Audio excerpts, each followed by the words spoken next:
The building was not meant for a wholesale.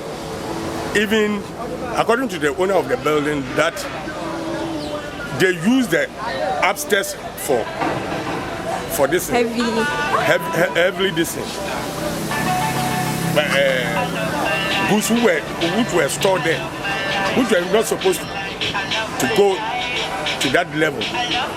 This is 97.3 City FM.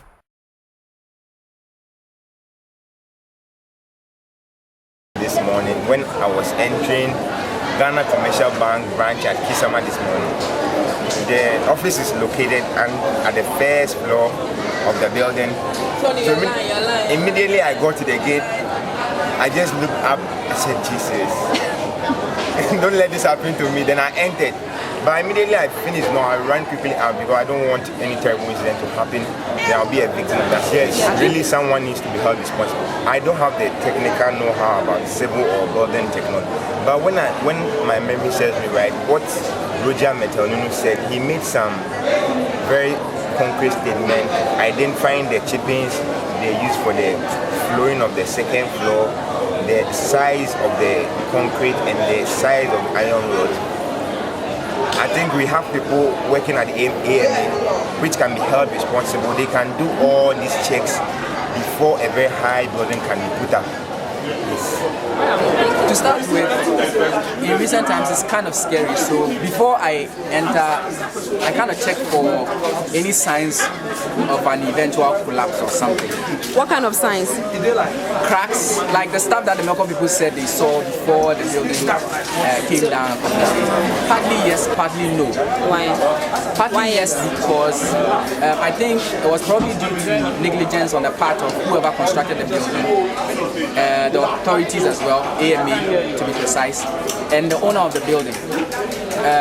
Measures could possibly have been taken to avert this disaster, but it looks like no one really cared. Once the building was put up and they were making money, it was not that important. And then on the part that no one should be held responsible, disasters do happen. I mean, no one would have expected that a whole building like that would come crashing down one day. So, yeah, partly we can let it go, partly we can hold the people in charge responsible. Okay. When like entering into sometimes not really entering, but like how do I put it? Just seeing a high-rise building over like at a place, I get scared though. Not being the one inside, but getting scared for those inside. I feel it's just going to collapse or something. So, okay, for instance, I live in a flat and I think I'm on the second floor or so.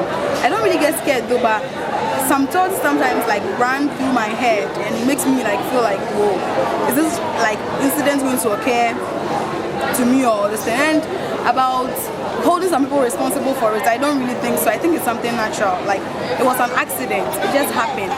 Some people shouldn't really be held responsible for it. But people have lost their lives. You don't think people should be held accountable for the loss of life?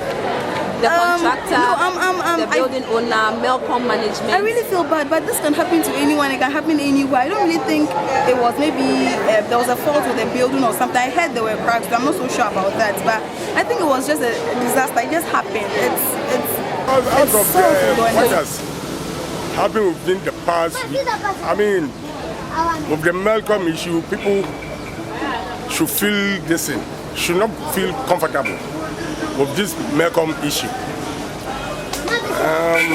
Like, we are not safe in terms of our building structure and those who are responsible to even take care of the way we put up our structures is another thing. So do you think someone has to be held responsible for that? Why not? Somebody should be held responsible, especially the contractor who put up the building.